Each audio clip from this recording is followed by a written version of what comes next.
So let's start doing this podcast. Okay, is everyone recording? I'm recording. Yeah. Yeah? Yep. Okay. No turning back, no backing down, nowhere to run, no solid ground. No place to hide, no one to trust, no one to help you when you're lost. There's only Humans, hope with your ambulance, your syntax, if you managed to find some earbuds. Welcome to the Wonder Years for all your Animorphs rereading, and eventual rewatching needs. I'm Sarah, and I forgot the order of things. It's okay, I'm Blair. I'm Seda, and I'm gonna start reading the Wikipedia article for leopards out loud unless somebody tells me that why it's not a good idea. Don't do it because it's not good radio. But The thing is, be. Blair, I do very much want to hear the Wikipedia article for leopards, but I just like big cats a lot, so that might just be me. Well, Seda, is there like anything in particular that stands out to you that you want to highlight? Or is it just the whole damn thing? It's all really good. Pick a favorite sentence or two and lay it on us. Oh, okay. Oh no. There's so many good sentences. Oh, how about this? There's a whole bunch of paragraphs about their social spacing because they're all like loners, and it talks about how they associate only in the mating season. So it's basically like, yeah, I don't know, leopards, they don't like to hang out, but sometimes they gotta fuck. So, you know. Oh my god. I love cats and big ones, I love too. cats. I love big cats. I like small cats, like medium ones. I like them when they're asleep, and I like them when they are jumping, and I like them when they're running around. Sorry, I've literally... Hey, hi, it's hot, and I've lost my mind, so this is gonna be great. This episode is unique for two reasons. One, it's a late night recording. We're doing this at about 10 p.m. EST on a Tuesday. Mm-hmm. And two, we are on a timetable because I have to leave in about an hour to go pick up friend of the show Kit from the airport. You know what? If we go long, I'm stopping recording and y'all are finishing without me. Exactly. You can just bail, and me and Seda will be able to handle it. I'll read the Wikipedia article for leopards. It'll get wild. But we will have content to put into the world. Yeah. So this week we read Animorphs book number 19, The Departure, which I think has the least upsetting morph on the cover.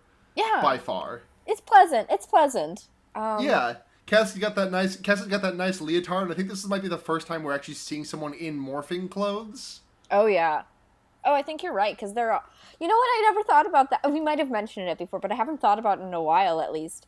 The fact that, yeah, they just wear any old thing, right? Yeah, if they morph and then morph back, if they morph without morph clothes on and then morph back, they're just naked. They're just full on naked. Yeah. Yeah, because... Wait, okay, hold on. Huh? Do all of the Animorphs just always have, like, a clothes bag for Tobias in case of emergency? They must, right? I mean... Yeah. Not in canon, but logistically, right? At least one of them has to. Yeah, unless he just morphs back into the clothes he was wearing. Okay, honestly though, tell me that Rachel doesn't seem like the type who would just keep an outfit for Tobias in her backpack no matter what. That's true. She absolutely would. She'd actually be like, this is awesome, I finally get to dress you. Right. Oh, no, yes. God. Hello. Yes, Rachel going out of her way to dress Tobias, like, quote-unquote, fashionably, yes. And he hates it. He hates it so much. Because he is completely a basketball shorts and a t-shirt with holes in it kind of boy. Blair, I love you. I love you dearly. You cannot make every fictional boy you have a crush on into Mac in your head. Mac does not wear basketball shorts. Like. Mac wears blue Dickies, and sleeveless shirts sometimes. Okay, that's fair. The only reason I say that is because whenever I think of Mac from Always Sunny in Philadelphia, the only image that comes to my head is I do a backflip every day of my life, dude. Yeah, but and he's wearing big basketball shorts in that picture. That's valid. Oh my god, there are times when he doesn't wear those stupid fucking ugly ass blue. I hate him so much. I hate him so. This is not an It's Always Sunny podcast. No. So we read. All right. So Blair and I were talking a little bit beforehand. Seda, I want to know how you feel about this one, because I think this is like a top 3 book I've read of the books that I've read. I think. Yeah. No. Definitely I love top it. 5. Definitely top 5. Probably top 3. Yeah. I mean, I always love Cassie books, Mm-hmm. but Yeah. this one is particularly really great. Because it's also just very, very heart-wrenching. Yeah. Yeah. But in my favorite way. I just want to clarify that the other 2 books that are like in my top 3 here are the Predator, which is the first Marco book, and I believe it's the Android, which is the second Marco book. Oh my god, I fucking love the end. That one's with Eric, right? Eric, yeah. No, sorry, I'm That's thinking so of I'm thinking of the Escape, which is the one with the shark morph, where he like has that scene in the pool. Oh yeah, God, Marco's books are so good. they are really good. But this is a Cassie book. Ne- We should I- fucking talk about it. Hey, next week's a Cassie book though. Next week is when the shit goes. I mean, okay. Sorry. Next week begins a 3-book arc that is fucking bonker shit. I'm sorry. That is not a word that I have used since my time when I used like proper capitalization and punctuation online. Uh-huh. But like this book is fucking wild. That's yeah, I'm excited. This one is really good too, so we should talk about it. It's Yes. okay. It opens like the first couple chapters. I know I'm gonna love it because it opens like in media res with Cassie talking about how there's like shenanigans going on in the sharing, and someone gets pulled away because they made some sort of mistake, and the Animorphs are thinking, if we save this human controller, maybe it'll trust us and then like give us information or something like that, right? Right. And at that point, I'm like, that's what's gonna happen. I get my quasi redemption arc because if there was gonna be a full redemption arc, I think I would have known about it by now. But I'm gonna get something. Oh, Blair. What? No. There is so much you don't know. I'm not saying there's a redemption arc. No comment either way, because I genuinely do not know. Uh-huh. I am just saying there is so much you don't know because it has not been seeded yet. Because the stuff that starts next week is coming dead out of left field. It makes sense, but it's just it's not going to be something you guess. Oh my god. Well, Anyways, Cassie book starts in media res. The kids are fighting some Hork-Bajir, and Jake calls them off, but Cassie goes for the Hork-Bajir's throat after it, and it fucks her up because she wants to say she gave into the animal instinct, but really she just wanted to, I think. yeah. So she's having some traumas. Yeah, after the climax of the last Megamorphs, where she turned into a giant T-Rex and ate a Stegosaurus, Yes. and then cried about it. Yeah. So she's dealing with some shit, and who can blame her? Poor thing, right?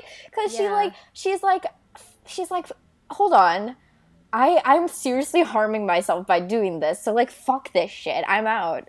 Yeah, she quits the Animorphs. And not only that, she goes home, she feels like garbage because she betrayed her friends, but also she's looking out for herself, but also it's like this hollowness inside of her because of the traumas. And not only all of that, but then she comes home and her parents are like, yeah, you know that animal clinic we run? The thing that you love doing all the time and like fills you with livelihood or whatever? Yeah, we ran out of money for it, so we have to shut it down. And it's like, man, you could not ever have a worse day than this, right? And it's like, it's horrific because she, like, at the end of this conversation, her mom's like, oh, sweetie, you have something in your teeth. And Cassie realizes that it's Hork-Bajir skin from the thing she just killed. Yeah. It just is stuck in her teeth. Yeah. It's tragic, but also kind of like poetic cinema, you know? Totally. It's It so extremely good. is. And then It's really good. there's this scene where she like wakes up in the middle of the night, like in a feverish sweat, having had nightmares about the last Megamorphs, the time of the dinosaurs, when she ate the Stegosaurus. And I got the quote right here. I woke up, I jumped out of bed and ran to the bathroom in the hall. I closed the door and turned on the light. I sat there on the closed toilet for a while, shaking and holding my face with my hands. I brushed my teeth. I kept brushing my teeth till my gums were bleeding. with pink stained toothpaste foaming around my mouth, I looked at myself in the mirror. Yeah. Like Cassie! Cassandra. And it's worse because she has this dream about killing the Stegosaurus, but she also dreams that it is Marco. Yes. And I wrote down, she dreams about killing Marco, which I feel must be common in the team, you know? Like a daydream that a couple of them have. Oh no, yeah. Yeah. I mean, me too, right? Yeah. Marco. I am so fascinated by Marco's characterization in this book. Because we see him from Cassie and Jake's perspective. And he is definitely still categorized as like the Joker, which is obviously true, but he is also called ruthless. Which is interesting because it's definitely true. I think it's just not something that would come to mind for Marco. Well, it's because his mother's name was Ruth. Is that a joke? He's ruthless. Yeah. Okay. But no, I do really like that. Like, I do really much like that description. Saying, I'm very sorry to throw you off your. No jokes. This is a very serious podcast, and we've never made a joke on it before. Yeah. What was I gonna say? Oh, you were joking, but I definitely feel like it has a lot to do with his mother. You know, his situation with his mother, because it's like, it's a really complicated situation for him to be in, and they bring it up directly in the book. We'll get there, but he has to contend with the fact that, like, his mom, like, he has a specific personal grudge against the Yerks. It's not just some abstract, like, moral concept. Not to say that's, like, they've all seen the horrors that the Yerks can do, but, you know, like, Marco's mom is a human controller. Yeah. So it's personal on a really deep level. And these first few chapters are just so hard because Cassie just has complete, like, anhedonia. Like, Yeah. she literally just talks about how she feels nothing. She finds no joy in anything. She goes out to take care of the animals, and she just, like, is going through the motions, but talks about how she just isn't feeling any of it.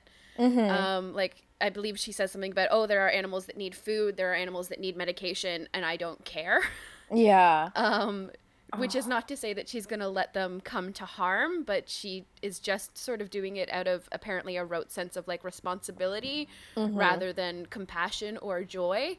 And seeing Cassie, who is and has always been the heart of the group, like, entirely be so joyless is, like, horrifying. I know. Oh, sweetheart. Yeah. Yeah, and it doesn't, like, the rest of the Animorphs don't really make it. Well, Jake tries, Gotti tries, and so does Tobias, to be frank.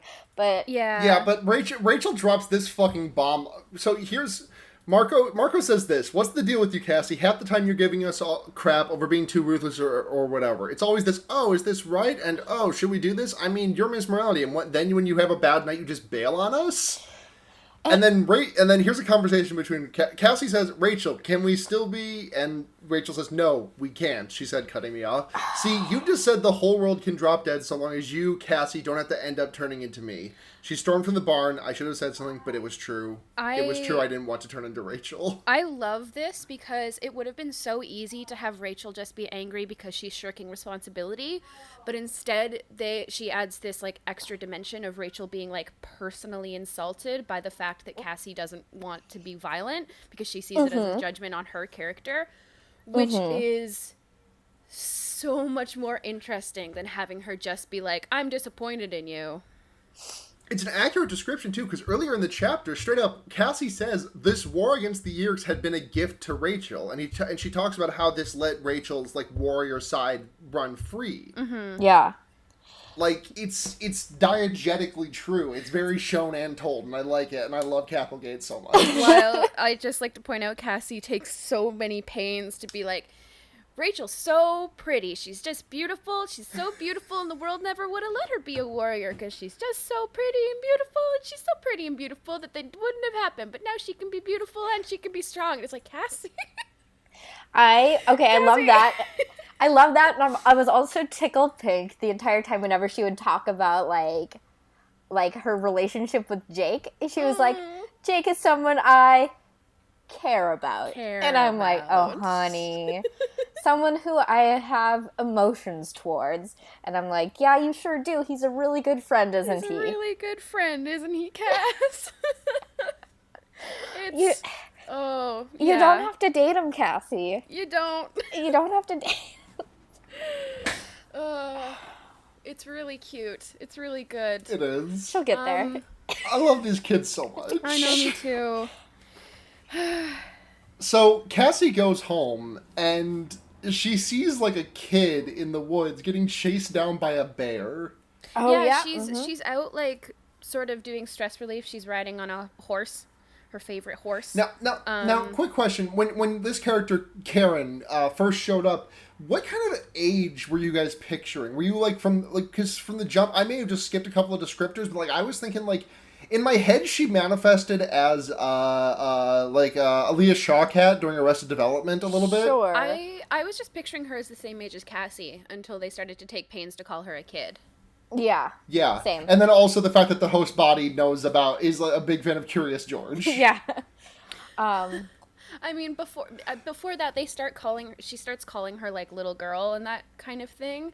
But Yeah. definitely for the first couple of pages, I assumed that it was another teenager. Yeah. Me But too. I love this But scene. I do think it's way better than this as a kid. Yeah. Oh, for sure. Yeah, no, way more interesting. I love this scene because Cassie's literally like a knight in shining armor. Like, she sees this girl being chased by a bear, and she just like rides on her steed to go and pick up this girl, which is so cute. She's like onward and like just scoops her right up. And I love that imagery. Just her She's- literally like just a knight. Just it's so I was good. gonna say that she's such a knight in shining armor sword lesbian. Right? I know, it's so cute. It's really, really good. Oh my god. AU, where Rachel and Jake are royalty and Cassie's a knight. Yes. Yes. Hello. Yes. Oh my god. Oh my god. I am- Oh. Losing my mind. Yeah. And oh my god. Oh. God. Fuck. God. Hello. Hi It would be guys. This really is my favorite. good. I need to make it clear that one of my favorite tropes ever is like royalty who is like ripped from their positions and then having to like rough it. Yes. With people who like have previously worked under them or just like other random folks. I could be wrong, but I think the dynamic has a very weird name, and I think that dynamic is actually just called King and Lionheart. Oh yeah? Like the of Monsters and Men song. I could be wrong, but I believe that's what that is. You know what? I think it's true, and I think that the trope itself predates the song, so I think you're fine. It's my fave. I It's like really it. good. I like posh people roughing it. Yeah. Yeah. And I like knights. So, in conclusion, Yes. I'm gay. Mood. In this house, we are all gay. That's true. And then Cassie gets thrown into a river because, of course, there's like a horse situation, and she's ready to die, which was cool. She's she's literally like, Oh. I can't find the surface. It's like pretty close, but not close enough. So I'm just gonna fucking die. Bye. And it's like, Well, I mean, she's also like freezing to death. Cassie. Yeah. But she's literally like, yep, and then I went to sleep. Whatever. It's like, no. But she gets dragged out of the river by this little girl. We should point out that it's been foreshadowed in the first few chapters that Cassie has been being watched by somebody. Yes, yes. And it turns out it's this little girl who starts being like, so you're a fucking Andalite? Like, what's happening right now? My favorite. And Cassie tries to play dumb. She does a pretty good job of it. She does. I feel like Yeah. she very much does like the full like. Listen, whatever fucking Andalite is, we need to get out of here. Your leg's broken. I'm gonna make you a splint. Yeah. And you just keep talking. Oh, and I have to point out that I don't like horses. I just don't trust them. I don't like them. I have never liked them or trusted them. I think they're untrustworthy. And so Cassie specifically pointing out that horses are dumbasses made me really happy. They are. Because she like, can't control the horse because it's just panicking. And she's like, well, horses aren't very fucking clever. So, They're not. They can go. They're just not very good at being animals, but neither are humans, so it's fine. That's true. Yeah. Yeah, so this little girl turns out to be a human controller who was installed in this host because the kid's dad is, like, owns a bank or is very high up in a bank. Yeah, because this year had, like, previously been controlling what the fuck is the Homeworld Yeerk host? Oh, there's sort of the G. There's something weird. They're little toads, right? Yeah, the one with like shitty little eyes. Yeah, there was that, and then there was the Hork-Bajir, and then they requested a transfer to non-combat and went to Karen. Yep. Yeah. By the way, Karen is a weird name for a little girl to be called. Maybe. Right? Yeah, it is. Like even for posh, like you're expecting something like fancy, like I mean, Evangeline, Lillian, or like a really kiddie name, like you could make this Carrie. Like I know a Karen who's 24, so right. I'm saying that's around this time she would have been a Karen named Karen at whoa, my brain is so fried. Hello, do you want me to finish that sentence for you?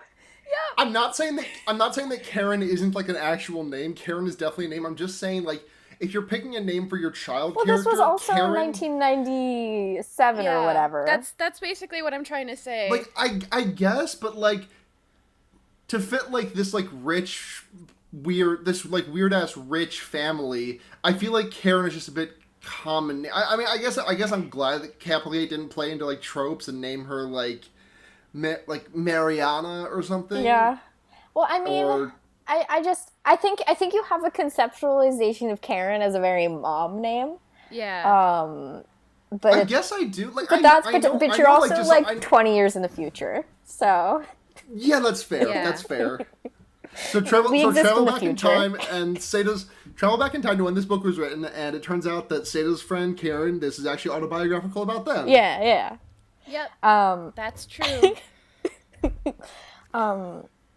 Actually, Animorphs real. I am obsessed with Karen and Cassie's dynamic, and it's so interesting. So good. Okay, because first of all, we talked about this, but the sort of the very easy, casual, like no anxiety about it diversions that Cassie does, like lying super casually. I was like, I'm in love with you because you were just because you could. It was never said, but you could kind of like feel a little bit of enjoyment Cassie was getting out of it by being like, "Haha, you're just being crazy. I don't know what the fuck you're talking about, right?" Yeah. But she eventually does morph. When they're like looking for shelter, and the leopard comes back and tries to attack Karen, and so she's like, oh, God damn it! So she transforms into her, she morphs into her wolf, and scares the leopard off, and Karen's like, haha, I knew it. And did we mention why there's a leopard? Oh yeah, it escaped from the zoo. Yes, it escaped leopard from a private collection. Oh yeah. Some it's very funny because Cassie's dad is like talks about him and you can hear his tone like this rich fucking asshole who imports exotic animals. Dickwad. Like it's so good. Yeah. Yeah, this leopard escaped from this private zoo and is now just kind of stalking. It's really okay. I love so much about Karen and specifically the Yeerk that is in her because, first of all, it's a fascinating look at Yeerk culture. It's such a neat... It's the first time that we actually hear a Yeerk talking about what they think of humans, which is that they think that we're also, like, predators and, like, love war, which I understand how they have that perspective. Yeah. And it's also interesting because while this Yerk is an adult and has had all of these different life experiences and is like a veteran, their knowledge of humanity is based off of this, 7-year-old girl's knowledge. So she doesn't, they don't know anything. They know as much as when we see Marco later in his big gorilla morph, Yeah. the Yerk isn't even scared because all she knows about monkeys is Curious George. So just like it's so interesting. It's such this cool combination of like naivete and like an alien perspective. And we learn more about like the relationships that Yerks have with their hosts because they're in constant communication, which I guess we sort of knew already, especially after the book where Jake got turned into a controller. But That's another good one. That's in my top. That's in my top 3. yeah, for sure. I feel as though this one really explores more heavily the like emotional relationship that the Yerks have with their hosts. Yeah. And it's really, really cool. It's really cool. Because Cassie managed to like goad the Yerk and Karen, and like talking about how like Karen doesn't hate her, but rather Karen pities her more than anything. Yeah. And also talks about how the Yerk feels a little bit sad that it can't like it can't let Karen respond in kind to its parents, to her parents. Oh, we also learn about Yerk reproduction, and it's fucking wild. Yeah. For no reason. Anyway, Yeah, it's fine. So it's like they reproduce asexually, sort of, but it still takes. Does it take 2 or 3? 3. It takes 3 Yerks all come together. They merge into one big Yerk, and then that Yerk falls apart into 100 tiny, tiny, tiny Yerks. Which is It's crazy. wild. But it's good. But it's crazy in a way that feels so alien, which is good, which is Totally. what you want to do when you write. I think Yerks are one of my favorite aliens that Capelgate's created because Absolutely.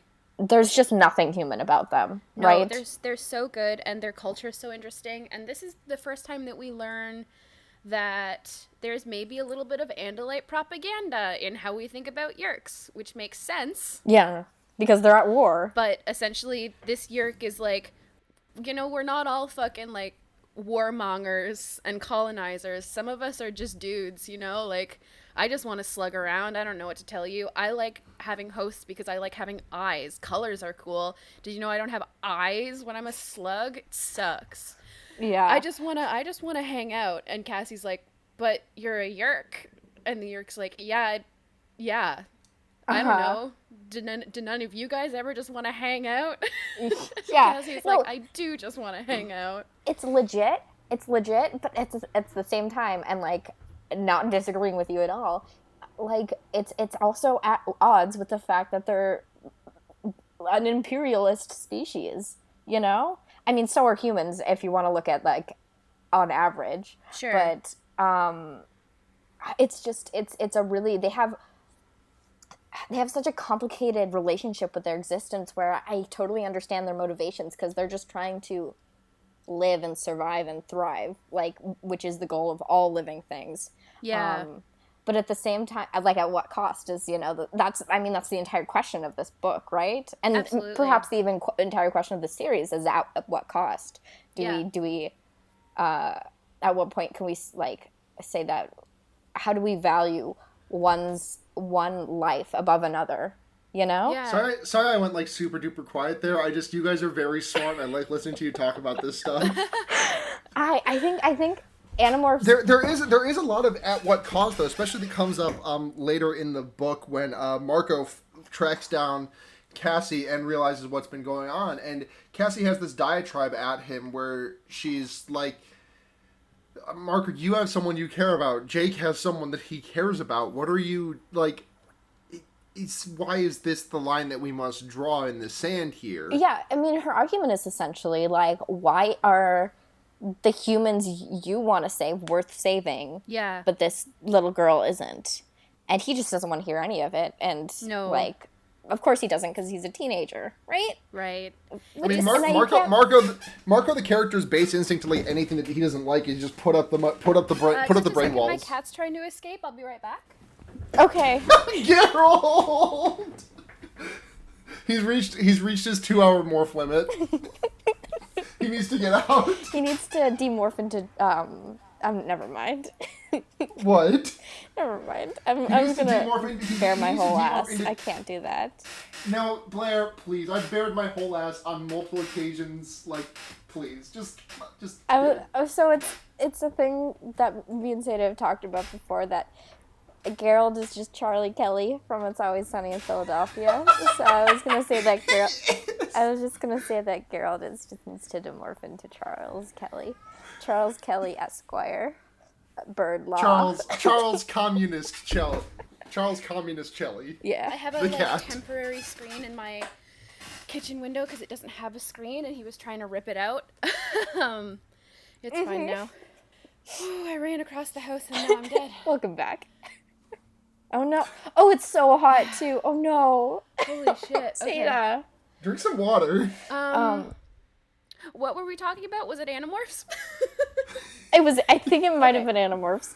It was Animorphs, and then Blair and I segued off into Geralt the Animorph also being Charlie Kelly. Yes. Which is true. Yeah. Yeah, that's all true. Can confirm. It's factual. So, yeah. I think it's sort of at this point, there's some really cool characterization that is sort of how the team splits itself apart on whether they agree with Cassie or not, which is basically Marco and Rachel are like fuck you, we have to kill this kid, and Tobias is basically like, no, I understand where Cassie's coming from, and it's characterized as him basically being like, And Cassie manifests. Oh yeah, go on. About to say exactly what I was about to say. maybe, yeah, oh, well, it's basically characterized as him because he's stuck as a bird, of him wanting to like retain as much of his humanity as he can, which is really cool. Yeah, clinging on to whatever vestiges he can get his claws around. Yeah. It's really nice. And I also love that all of this, as they're fighting for like a very long time, and Axe says nothing. And Jake is like, whoever it is, Jake or Cassie specifically calls out, like, Axe understands that this is just between humans. Like, that he has nothing to say here. Yeah. You know? And when Karen prods him, like, oh, that Annalise is gonna fucking take my head off. Mm-hmm. And he's just like, I will do whatever Prince Jake orders. Yeah. I mean, it's not really his fight. I mean, it's not though, right? Yeah, totally. Which I think belies a little sort of character growth. And I mean, this is a very Axe-light book. Yeah, that's true. But I would say that his inaction and for some sort of character development of his own, you know? Totally. Yeah, absolutely. Because there certainly is a time where he just sort of would have like come into the woods and been like, "Oh, you're a controller? Off with your head." Right. This is what I do. He is trying to, I think, acclimate himself to not human morality, but the morality of the Animorph specifically, you know? Totally. Because what is human morality? Right. That's a big question. It sure is. Which I compassion, empathy, shit like that. Yeah. Because he's been betrayed by his own kind too, so I think that makes the propaganda wear a little thin as well. Yeah. You know? Oh, absolutely. Yeah. Right. I hadn't put it in that perspective, but that totally makes sense.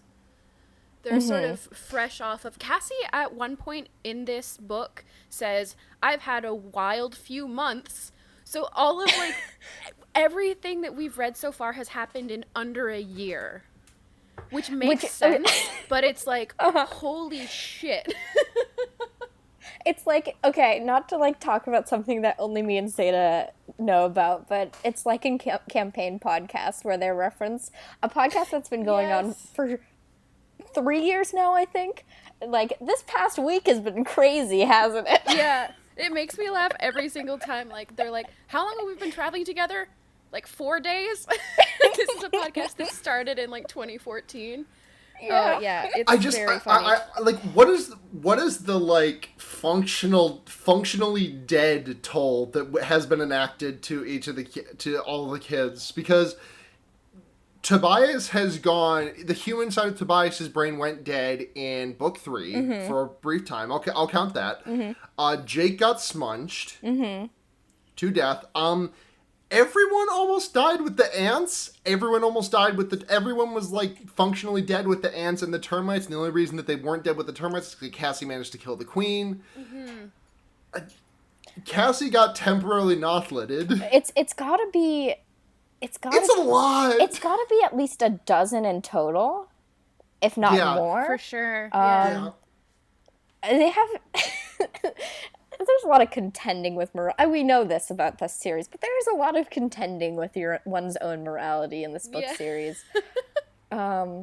So Cassie's like, I need to understand what this chick is thinking, like the human Karen is thinking. So I'm gonna say, hey, Yerk Karen, you come into my earlobe, my brain lobes. And we're just gonna swap places real quick. It'll be. I don't know what she was trying to do here. It's kind of a weird. And Marco's watching this entire thing because he's managed to find them at this point, and he's like, Cassie, what the fuck are you doing? Cassie, what? Cassie.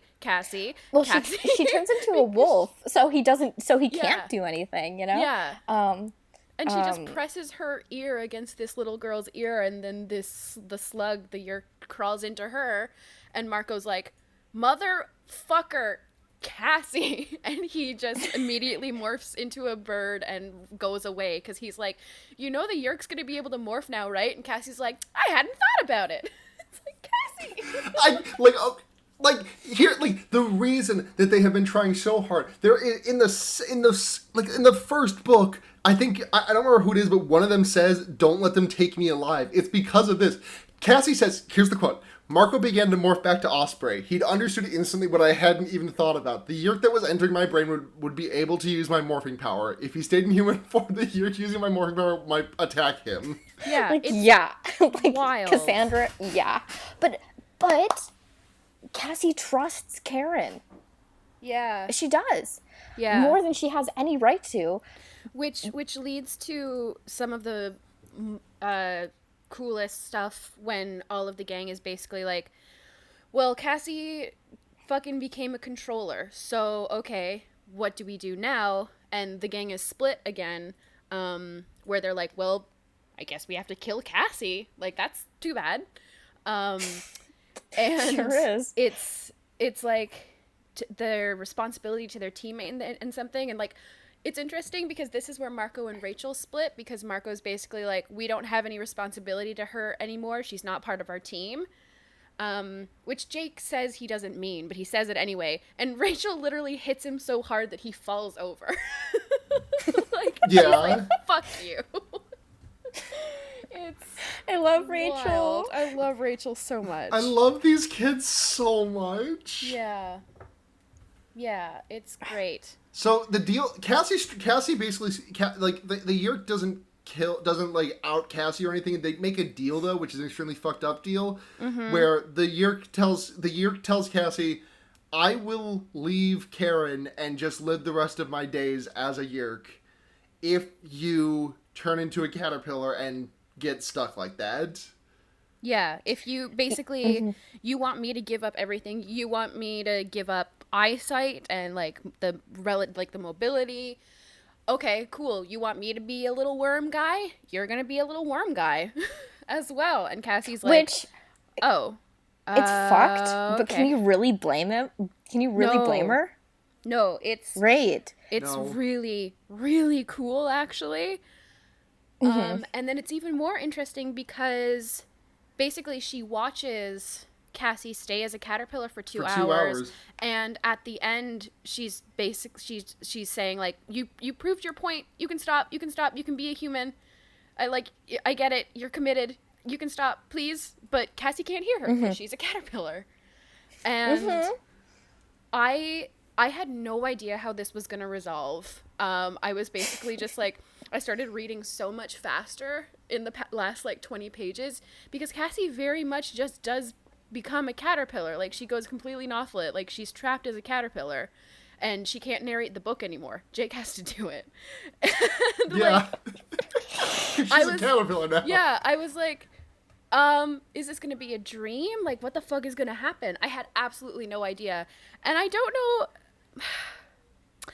know exactly how I feel about the resolution. I think Me too. I was just thinking about their Deus Ex Machina is kind of stupid. I kind of like it just because some cute factors had to line up for it to happen.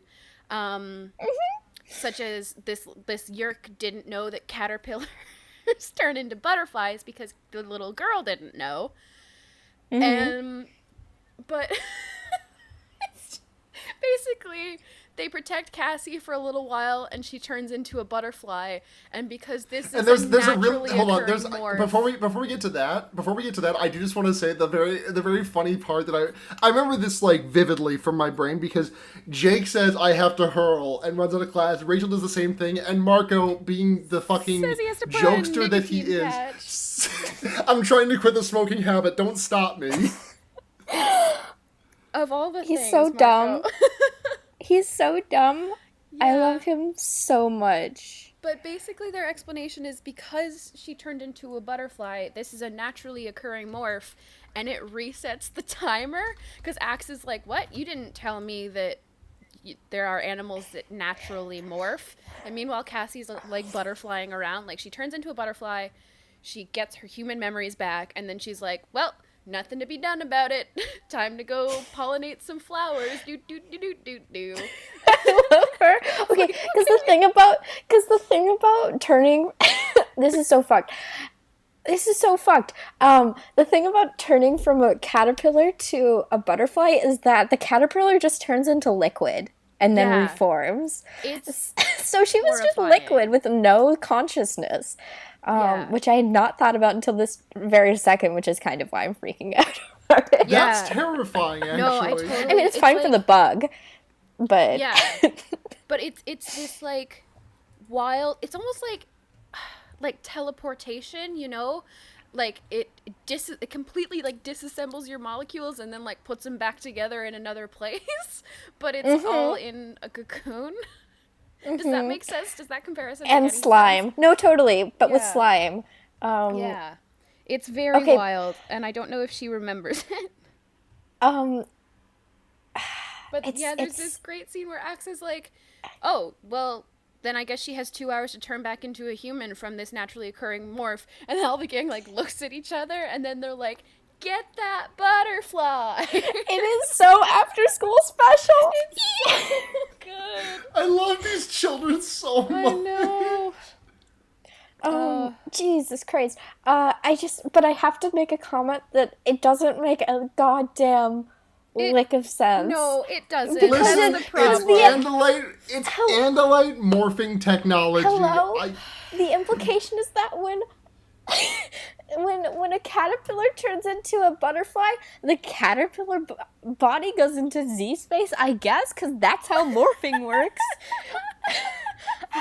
No. I like No. it. I can, if I'm thinking of it like if I'm like combining like if I'm combining like real world logic and weird animal logic, I can actually kind of make it work in my brain, because like I can be like, okay, yeah, the fact that you force a morph overrides the timer, and now you got the 2 hours again because it's just you get an overflow and it resets to 0. Yeah, I'm like, it's wild. It's not so wild that I can't accept it, though it does make me wonder what the limitations of a naturally occurring morph are.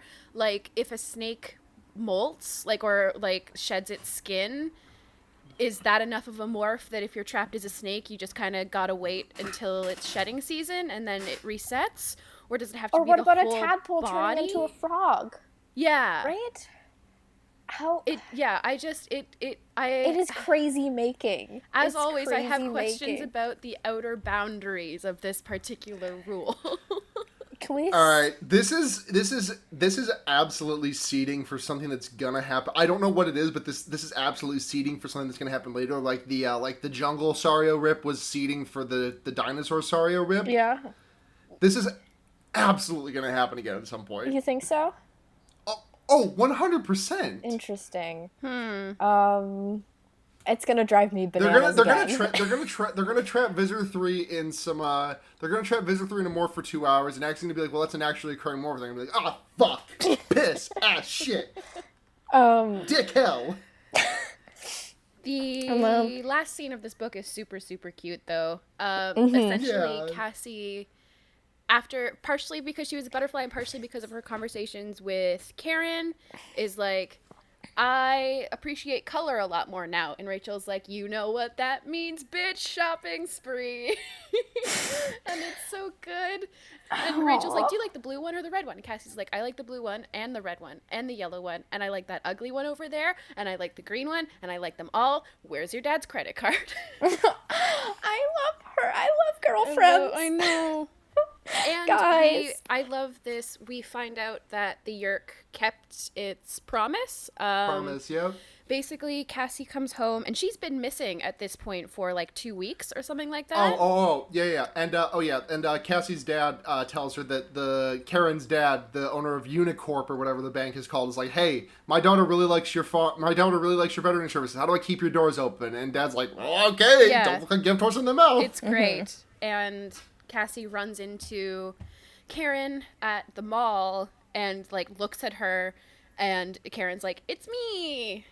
I'm a little girl. It's me again. I've got so many secrets, but the Yerk left my brain. We're all good. And Cassie's like, cool. Okay. Thanks for Safe Farm. I have to go buy a sweater now. Like, it's wild. It is such a fun book. It is. It's really, really good, and I'm glad. It's after the Megamorphs, which I found myself disappointed by. This was a really great turnaround because not only was this better than the Megamorphs book, it was just one of the all-time best books. Right. I mean, it's a book. I was excited reading it because I was like excited to talk about it, right? Totally, I was yeah. excited to talk about exactly what we talked about, the moral implications of everything, the fact that we get a redemption arc, a little one, just a little bit of a one. Yeah. Redemption through sacrifice. I would love to Totally. see a redemption arc not through sacrifice. Maybe we'll get there. I'm not sure. It's Someday. interesting because it kind of breaks the format of the other books in that it is very dialogue heavy. It's something close to a bottle love it. episode, but the bottle is the woods. Yes. It's very dialogue heavy. It's just mostly Cassie and Karen talking. And I love it. It's so Right? so good, and I love that the characters are so amazingly defined that if it had been any of the other members of the team, this book would not have happened. You know, this had to be a No. Cassie book, and it's so cool. It's so awesome. Because you put Marco, Axe, Rachel, Jake probably in this situation, they murk this kid immediately. Well, I don't know if Jake would, but he would definitely wouldn't open up. Jake would deliberate about it. He would not open up to this, and it would not resolve peacefully. It would resolve in this kid getting murked eventually in a very tragic way. Yeah, I mean, it would. Jake, would completely close himself off and then just like think about it for a really long time. Yeah. Yep. Which is fine. That's valid. But Cassie is like, I think looking to have clocked Karen as a human controller almost immediately, and was kind of looking for a conversation. You know. Absolutely. Now I'm gonna ask y'all to do. I gotta ask this question. Okay. Because I feel like it's time for a check-in. Rank the characters. Oh no. Do what? Rank The characters. Oh. Let's see. So I'll go first because I sprung this on you. I've been formulating this list in my mind for the last while. So I'm gonna go first because for me it's Marco number 1 with a bullet. Okay. Then I think it's Cassie, Axe, Rachel, Tobias, Jake. Tobias and Rachel might flip-flop. I love all of them so much, but just everyone's got such cool shit going on, and God, fuck, it's a hard list to make. I'm gonna rank it by who I'm most excited when I see their face on the cover. Okay. I'm gonna say Axe. let's say Axe, Cassie, Marco, Rachel, Jake. Wait, where's Tobias in there? Okay, no, let's go. Axe. I see you're only ranking the ones with hands. Interesting. Okay. Shut up. I'd say Axe, Cassie. I would say, I'm going to honestly say Marco and Tobias are tied really closely. Rachel, Jake. I think I have pretty much the same That's list. all of them. Yeah. Yeah. I think that I might put Cassie first, just because I think that it's, while a lot of the stuff that I love about Animorphs is only delivered by Axe, like all the alien shit, the most hard-hitting, like, morality stuff always comes from Cassie books. Absolutely. And It's the best. So cool. So I think that I'd probably throw her up there. But yeah, I just love them all so much. Me too. I love them very, very Oh, they're all my much. children. Yeah. All my beautiful little children. Yeah. I just All want right, let's get to questions and then wrap this up because I have to leave the airport pretty fucking soon. Right. All right, so questions. Twitter user at @whatiscosplay wants to know what would be the worst thing to morph, both in terms of trauma and viability. Ant. Yeah. Ant, termite, small insect. Small hive mind creatures. Cassie also says happy birthday, Seda, which I think is just them riffing on me accidentally saying that it was your birthday earlier today, Seda. What happened there? Okay, I saw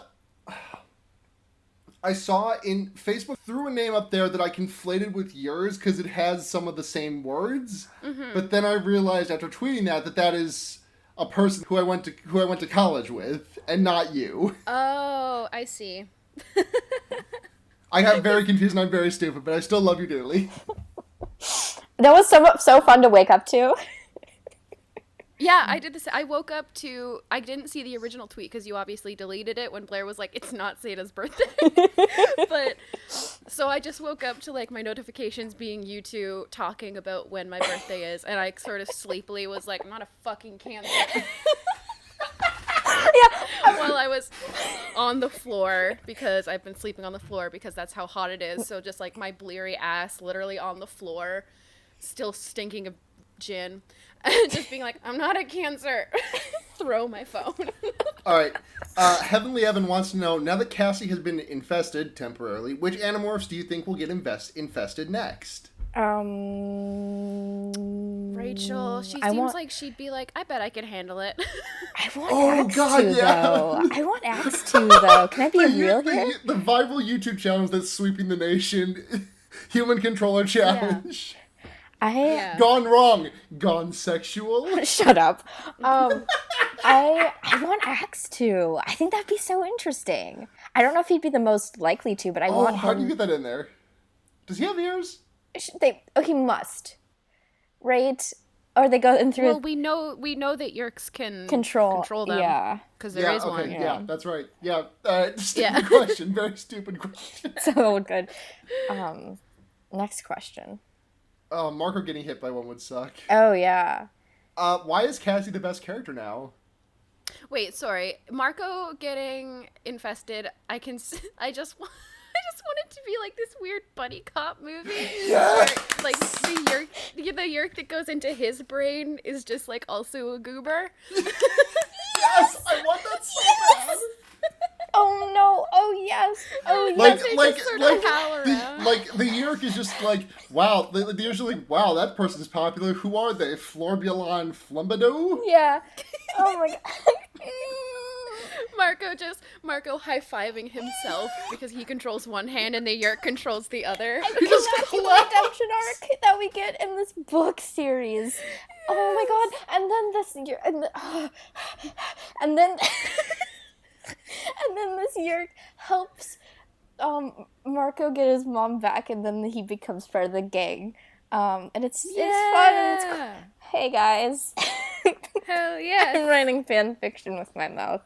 All right. Heavenly Evan wants to know, why is Cassie the best character now? I think she's always been top tier. We just kind of slept. I think we just slept on her a little bit. What? I did not. You know I what? That's fair. absolutely We didn't not sleep on her. I Cassie. say we slept on her. We didn't. Okay, she's not slept on. I've never slept on Cassie. I love I think that Cassandra. I've always loved her. I don't know- I've loved her since I was a kid. She was my favorite. Yeah, she's so good. She's so good. I love Cassie. I'm always gonna have a soft spot for the alien boy, but I love Cassie. Same. I think I was, a weird little hippie kid who loved animals, so she just really spoke to me. I totally see it. Yeah. Yeah. God, say that. You were a horse kid, weren't you? Ew, no. No. Remember me Really? saying earlier that I hate horses and I've always hated horses? Okay, I remember you saying that you hate horses. You did probably say that you always hated horses. I don't remember you saying it, but you probably did. I just have a bad memory. Honestly, I don't know. It's so hot that I don't even know what I'm saying right now. I can Cool. confirm that Seda did say Listen, that they I always love you hated guys. horses. Shut the fuck up. We need to get out of here because I need to leave. Okay. Do we have any more questions? No, that's the last question. If you would like to support this and our sister podcast, Fear Baiting, you can check us out. Go over on patreon.com/fearbaiting and toss us some bones if you want. $5, $10, $1 a month gets you access to early access to the episodes and any bonus content we might do, access to the polls. $5, $10 tier gets you a shout out. $5 tier you get a message. $10 tier you get to make us watch a movie for Fear Baiting. So thank you to Michael Kaiser, Sophie, Kit, Paul Bechtel, and Twitter user Sophie Altergeist. Thank you. We love you. We love you all. If you guys want to find me elsewhere, you can check me out on @GayestLulu or chiesatanakas.tumblr.com. My politics podcast, Henry Kissinger's Pokemon Going to Die, and I recently did an episode on my friend Maxie's podcast, who was recently on Fear Baiting. I was on her podcast called Gabe Newell's Rosie Rupee Land, where we talked about some cheap games. Cool. If you want to find me on the internets, you can do so at BlairKitsch on Twitter or blairkitsch.tumblr.com. I am funny sometimes on the internet, so do that. Yay! I'm on Twitter at nudity with an EA instead of a Y, and I make music, and I make stupid videos, and I do other things, but mostly those things. Sometimes I retweet myself a lot, like today, because I did. Guys, I'm done. Yeah, Seda makes let's get out of here music. before Seda dies. Seda makes music at gaygothvibes.online. It's good. Seda, thank you for dying for our analytics. Folks, until next week, I'm Sarah. I am Blair. And I'm Seda. And remember, keep your hand on that Escafil device. The leopard is one of the 5 species in the genus Panthera, a member of the furnidae. The leopard occurs in a wide range of species.